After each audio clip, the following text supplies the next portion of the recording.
Instead of suffering through the YouTube chat, click like and subscribe. We got to talk about Saturday night's main event, the final match of John Cena. We sure do. In fact, at the end of the day, Gunther beat John Cena in his final match, which I guess really when you think about it is not that surprising because I'm sure that John Cena probably wanted to lose on his way out. I'm sure he did. They just didn't. You know, the difference is that he didn't have the Young Bucks and Tony Khan saying you're not doing it. Well, I mean that's what it was. I mean, you know, it's a different philosophy. I'll say this. When he lost, I thought that it was not what I would have done. No, I don't. It's not even that he lost, but the end of the match was Gunther putting him in a choke, and he didn't go out. He gave up. He tapped. After all of those years, never give up, and all of that merchandise. Yeah, At the end of the day, he gave up. In a million years, I wouldn't have done that finish. Yeah, I wouldn't have either. But you know what? It's like I watched. I mean, the crowd definitely booed.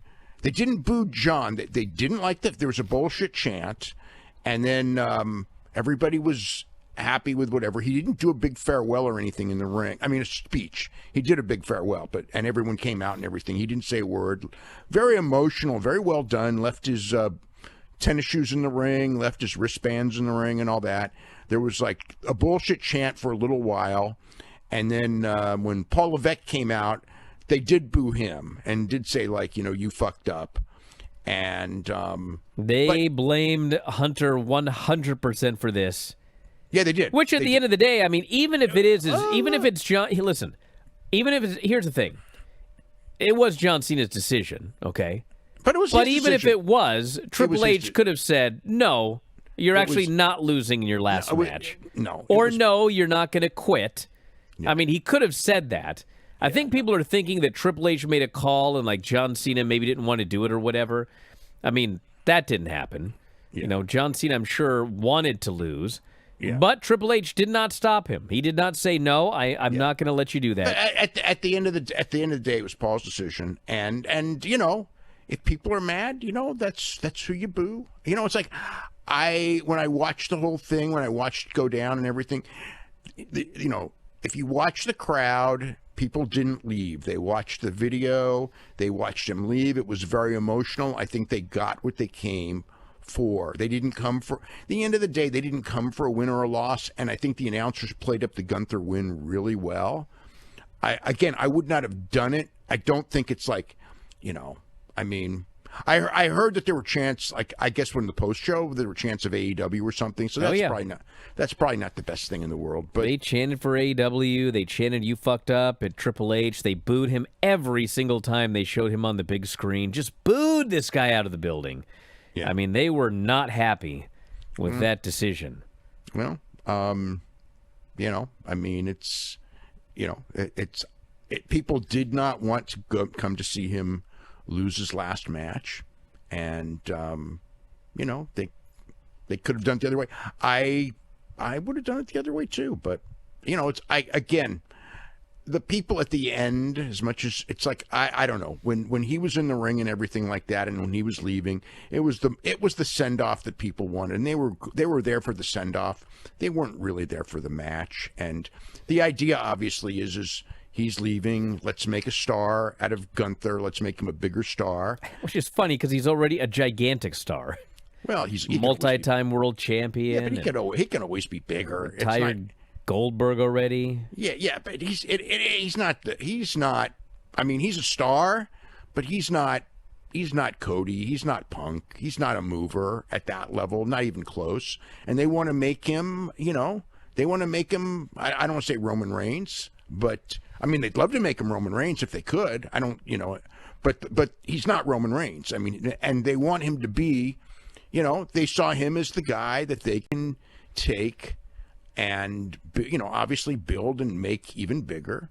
So he was the choice. And, you know, will it work out at the end? I mean, I think he's bigger for it.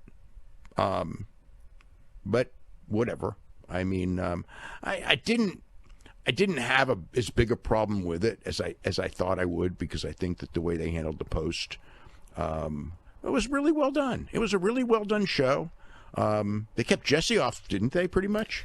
I think they showed him, but he did not do any commentary. Yeah, he was on the pre-show and just made one line about how, well, if he was 17 times champion, that means he lost it 17 times. Who would want to brag about that type of a thing? Which is like pretty stupid logic, but I guess that was the best line that Jesse could come up with. But yeah, they kept him off, and they had a lot of Kurt Angle, Mark Henry, a lot of the guys from that era, Trish Stratus, Eve Torres. Rob Van Dam. I mean, there was a lot of people when the match. The Drifter of all people. Yeah. They had him. They had, pretty much. I guess everyone who was a wrestler with the company that was at the building, was out there at ringside. Owens was there. The first time he's been back on TV since neck surgery. No Randy Orton, which I thought was interesting, because if you're talking about like the biggest. If you're talking about John Cena's biggest rivals, I kind of think like... Well, God, it would have to be Randy Orton. They literally did so many matches that at one point they did a match advertised as the last one ever, which, by the way, I don't think was. I think they did another match after that, years later. Yeah. But, I mean, they wrestled so many times. Yeah. Are you one of those youngsters today who listens to Spotify? I don't even know what it is. But I do know this. All of our podcasts are available at Spotify.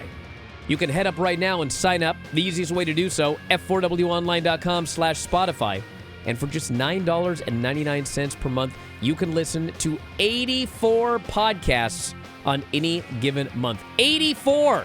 2 to 3 podcasts every single day covering pro wrestling and mixed martial arts.